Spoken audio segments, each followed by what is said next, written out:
Gelombang pemutusan hubungan kerja atau PHK masih terus terjadi di berbagai sektor usaha. Kondisi ekonomi yang belum sepenuhnya pulih ditambah sejumlah kebijakan pemerintah yang dinilai membebani dunia usaha disebut berpotensi mempercepat laju PHK dan meningkatkan angka pengangguran. Sejumlah pihak menilai pemerintah belum memiliki langkah konkret untuk mencegah PHK meski kewajiban tersebut telah diamanatkan dalam undang-undang. Lalu bagaimana pandangan BPJS Watch mengenai kondisi ketenagakerjaan saat ini dan langkah apa yang perlu dilakukan pemerintah untuk menahan laju PHK? Kita akan ulas lebih dalam bersama Koordinator Advokasi BPJS Watch, Timbul Siregar. Terima kasih Pak Timbul sudah bergabung dengan Jopos TV. Ya, selamat malam. Ya, selamat malam Pak Timbul. Apakah menurut Ya, BPJS Watch pemerintah sudah serius mencegah gelombang PHK yang sedang mengancam saat ini? Indikator apa yang mengukur keseriusan pemerintah? ya. Jadi kalau kita lihat tren saat ini masih terus terjadi banyak PHK ya. Di April katanya dalam data Kementerian Tenaga Kerja sudah 23.000. Dan seperti yang saya sekarang tangani juga ada perusahaan sawit yang akan mem-PHK 2.000. Juga ada beberapa kita lihat di media juga yang sudah akan mem-PHK juga. Jadi kecenderungannya akan terus meningkat. Dan memang kalau kita lihat ya bahwa kondisi perekonomian kita kan belum membaik ya dengan berbagai kebijakan yang memang menyulitkan dunia usaha. Dunia usaha sulit ya artinya produksi akan dikurangi ya konsekuensinya PHK.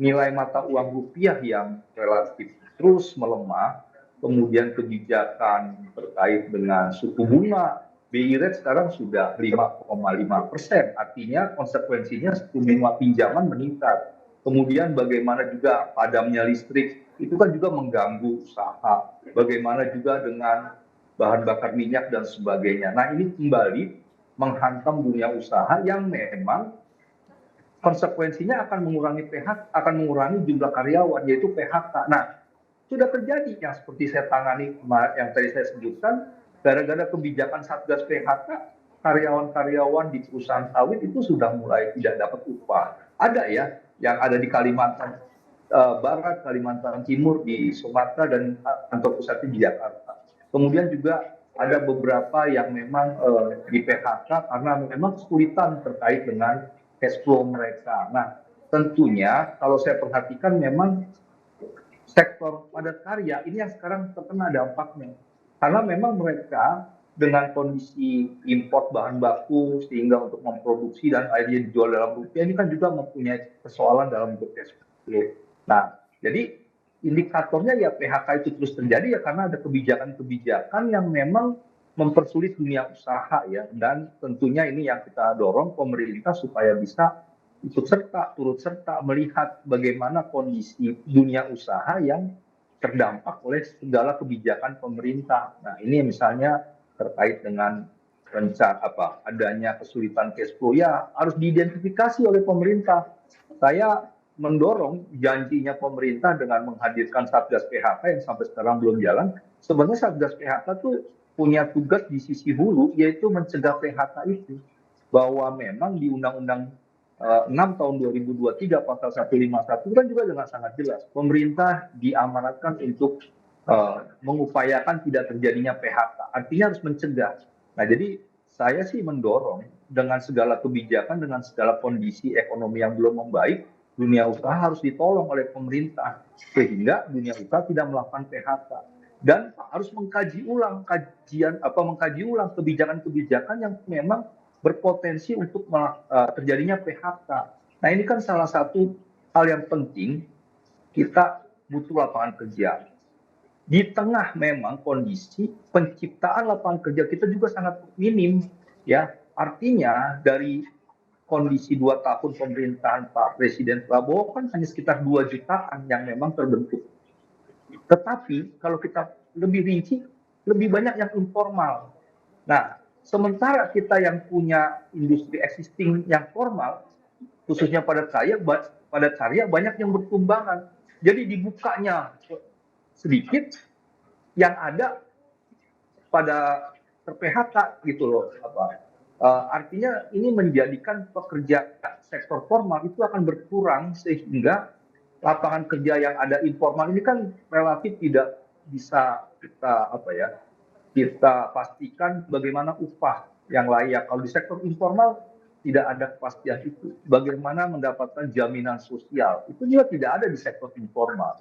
Bagaimana jam kerja, bagaimana juga dengan K3 maupun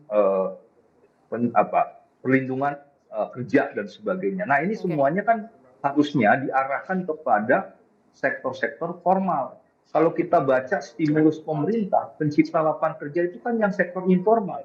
Bagaimana katanya pencipta lapangan kerja MBG ya, pekerja di SPPG, itu kan 47 orangnya setiap SPPG, ya itu kan informal semua, relawan yang juga tidak ada kepastian kerja. Bagaimana Koperasi Merah Putih, demikian juga kampung nelayan Merah Putih yang akan memperbaiki kapal-kapal nelayan, itu kan informal semua. Nah, saya sih berharap bahwa spending pemerintah dari APBN ini juga harus bisa menstimulus pekerjaan-pekerjaan formal, pekerjaan yang memang memberikan kepastian upah, jaminan sosial, jam kerja, dan sebagainya. Nah, ini tentunya yang harus dilakukan oleh pemerintah. Salah satunya adalah memastikan PHK itu bisa diminimalisir supaya tetap bekerja gitu.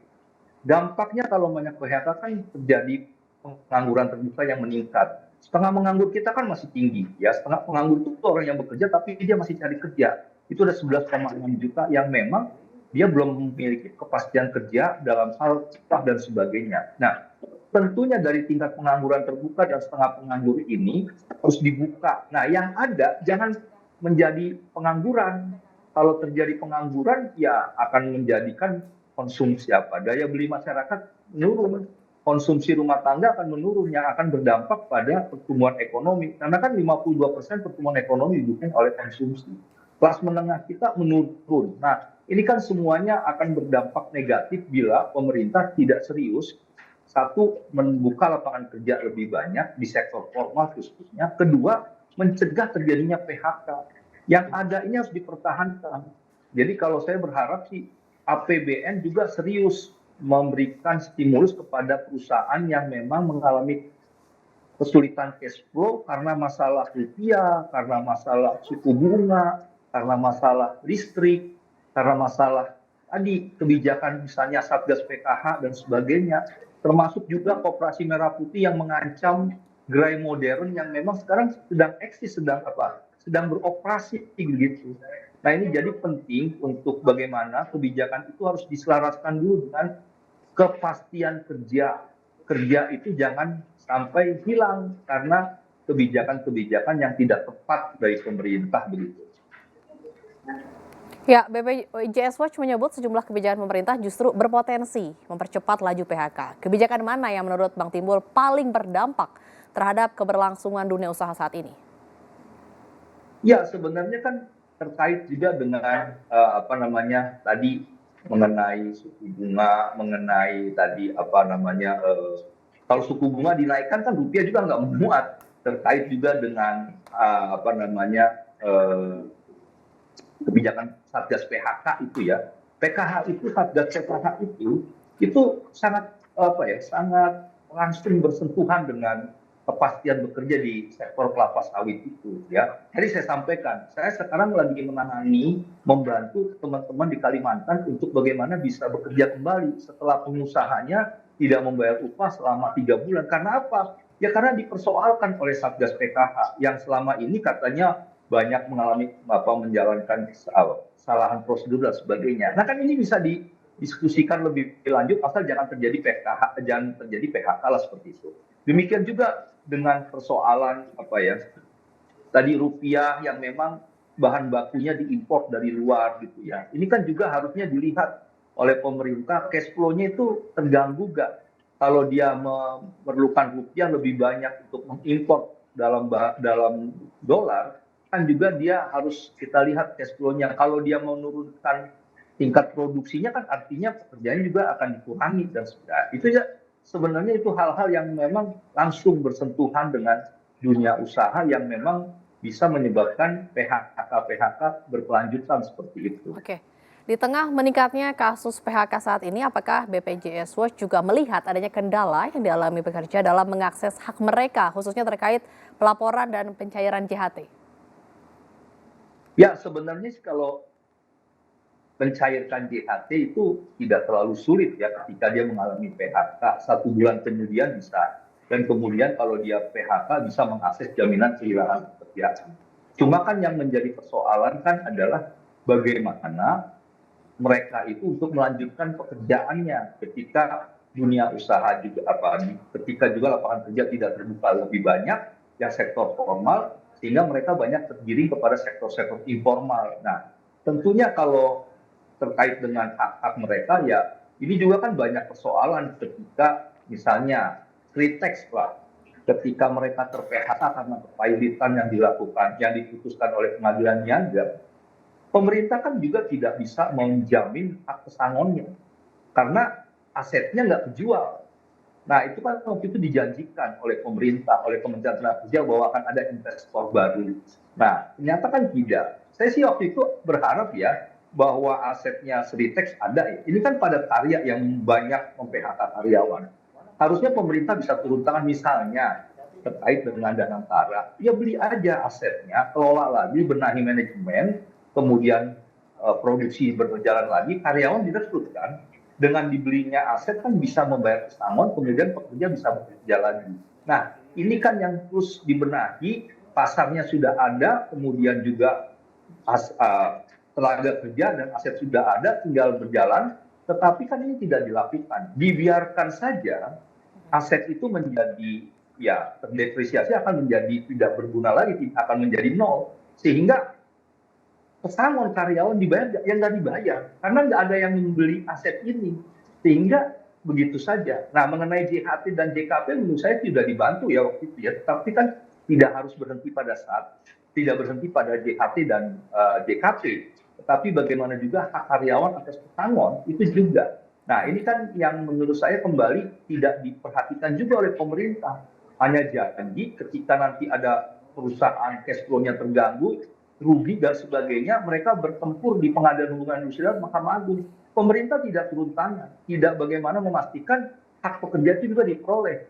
Ya kalau memang uangnya udah nggak ada apa? Nah, maksud saya bagaimana jangan sampai terjadi PHK, pemerintah intervensi dengan membenahi, membantu, misalnya dengan memberikan suku bunga memberikan pinjaman dengan suku bunga yang rendah, walaupun BI rate sekarang 5,5%, tapi juga harus ada stimulus dari suku bunga yang memang memastikan perusahaan itu memiliki kemampuan mengelola cash flow-nya lagi untuk berproduksi dan sebagainya. Walaupun rupiah sekarang terpuruk terus kan begitu. Nah, jadi harus ada upaya kalau memang bisa diintervensi oleh negara, ya harus dilakukan. Ya seperti dulu kan juga BPPN penyihatan perbankan kan bank-bank yang kolaps yang semuanya itu kan diambil alih, diperbaiki, setelah oke dijual lagi ke investor. Nah, kenapa tidak untuk dunia industri yang memang terkendala sehingga mereka bisa disehatkan, kemudian dikelola, setelah itu baik, manajemennya oke, menguntungkan, dijual aja kepada investor asing yang atau investor dalam negeri yang memang berminat. Nah, artinya apa? Tidak terjadi. Ini menjadi bagian dari pembukaan lapangan kerja yang bisa diberikan kepada seluruh rakyat Indonesia, kepada pekerja-pekerja Indonesia. Nah, ada upaya lah gitu ya. Jangan juga tidak ada yang akhirnya hanya janji tapi tidak ditepati. Lapangan kerja yang dijanjikan 19 juta itu pun tidak terpenuhi, setiap tahun hanya sekitar 2 jutaan. Kalau 19 juta kan bagi 5, 4 jutaan hampir kan gitu. Tapi ini 2,5 aja udah susah gitu ya. Dan juga yang dari 2,5 formalnya sedikit ya. Ini kan kepastian kerjanya juga rendah. Nah, jadi kembali kalau saya sih berharap ada upaya APBN juga untuk mengintervensi perusahaan-perusahaan yang mengalami kesulitan gitu ya. Demikian juga dengan kebijakan-kebijakan untuk ditinjau ulang lah, supaya pekerja kita tidak menjadi korban dari kebijakan-kebijakan pemerintah, program pemerintah yang memang kontraproduktif, tidak mendukung pembukaan lapangan kerja, malah menciptakan PHK seperti itu. Terima kasih telah bergabung bersama Jopos TV, Koordinator Advokasi BPJS Watch Timbul Siregar.